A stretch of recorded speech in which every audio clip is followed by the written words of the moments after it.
It's tax season, and at LifeLock, we know you're tired of numbers. But here's a big one you need to hear. Billions. That's the amount of money in refunds the IRS has flagged for possible identity fraud. Now here's another big number. 100 million.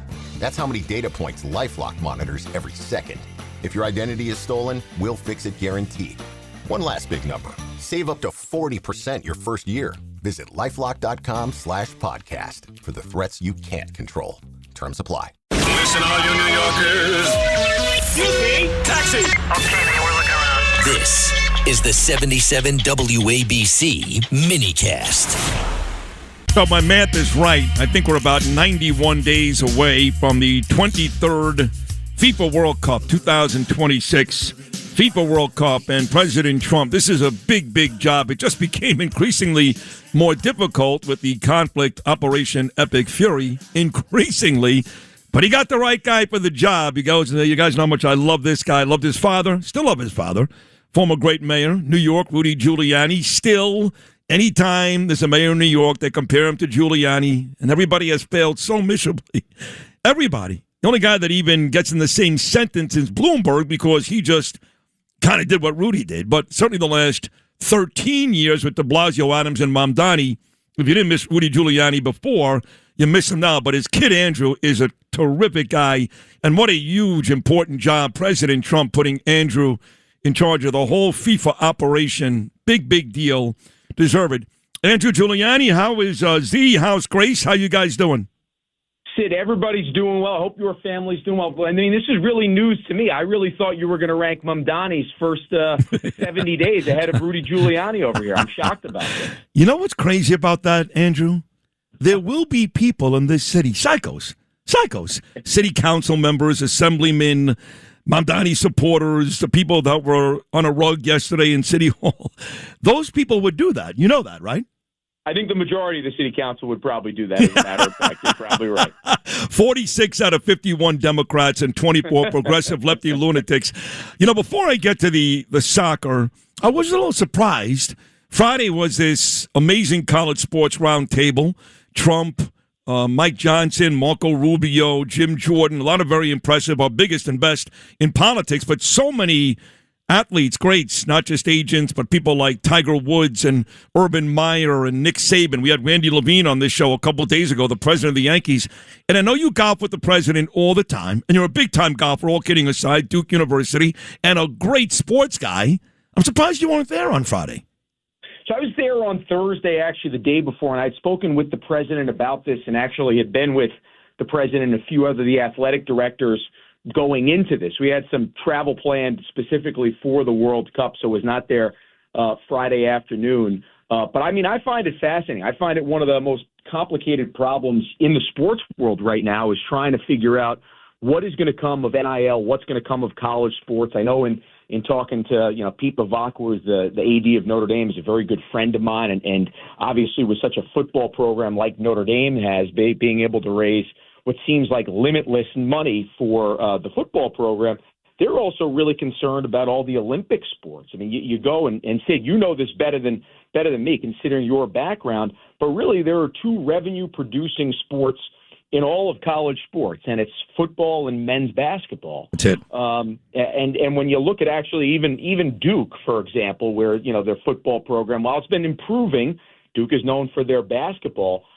Duke football actually ends up making more than Duke basketball. And most schools, it's 75, 80, 90% of the revenue is actually from football. Yeah. So it's absolutely fascinating when you think about this. I don't know, Sid, what do you think is the solution here for college sports? Well, there's got to be some type of government involvement. There's got to be some type of tax, something, because not only do the football and basketball programs eat up all the money, but as we celebrate International Women's Day, International Women's Month, and yes, maybe not at UConn, their basketball programs, Ariema, but just about all of the girls' teams at all these colleges, they're going to have to go away. Now, my daughter Ava grew up in the ranks as a big-time tennis player down in Boca Raton. She didn't play college sports, but the last thing I want to see is women's sports just go away. And the way the system is right now, that is 1,000% inevitable. Yeah, I think you're absolutely right. It's very tricky when you actually look at it here, and obviously knowing that football drives it. But one of the things that's happened here is it's kind of been divided in the House, and as you would imagine, just like everything else happens in Washington D.C., it gets divided on party lines. Where now you have Democrats basically, and I've been told this that when the athletic directors meet with Democrats in closed-door hearings, right, in private hearings, they understand that something needs to be done. But what happens is you have so many of the unions that then end up pressing on them. And some of these senators that are looking at running in 2028 or 2032, they actually look and say, well, I won't be able to actually enact any kind of legislation that will piss off the unions here on this if I actually take any action on this. They realize they're looking basically from their left and saying like, hey, I can't take action on anything that's actually going to be helpful and maybe reining some of this in, where that way you're going to be able to protect these Olympic sports, if you will. And so really right now, unfortunately, it's catering to really the 1 or 2% of the college athletes. Maybe there also needs to be some transfer rules where you get, one transfer. That's it. For sure. There. Otherwise, you have to sit out for a year, because right now it's free agency throughout your entire 4 or 6 or 7 year college career, whatever it ends up being. So, there's a whole lot of things that need to happen. That for sure. You got quarterbacks that are playing college football that are 26 years old. That's true. I'm not kidding. 26. And they actually make more money, some of these kids, playing college football, upwards of $10 million a year to play quarterback in college. They can't get that in the National Football League. You've got college quarterbacks who now, there's one kid in particular, he played at Oregon State, Florida State. They play at 4 different schools in 4 years and make so much money that they forego the NFL draft because they're making more on Saturdays than they would on Sundays. That's a huge issue. Look, kids should get paid. People are wearing their jerseys, and the reason why Notre Dame has a huge contract with NBC is because of some of the kids that get them victories. I get it. Duke, same thing. This kid Boozer, Carlos Boozer's kid, your best player, #1 seed in the country. He deserves to get paid, but what's going on, it went from, okay, we'll pay a couple of kids because they should get paid. It went from the sublime to the ridiculous overnight, and they need to kind of rein that back in. Yeah, I couldn't agree more, and I think that the market is so off on this right here, right? You go back and you look at somebody like, let's say, Johnny Manziel, who I think, if you look, they said he was worth something like $700 million to the university in his, I think it was 2 years playing, as a matter of fact, at Texas A&M. It wasn't even 4 years. I think it was 2 years playing. This is a guy who, got his whatever money he got under the table. I know it's been documented. He's talked about it since right there.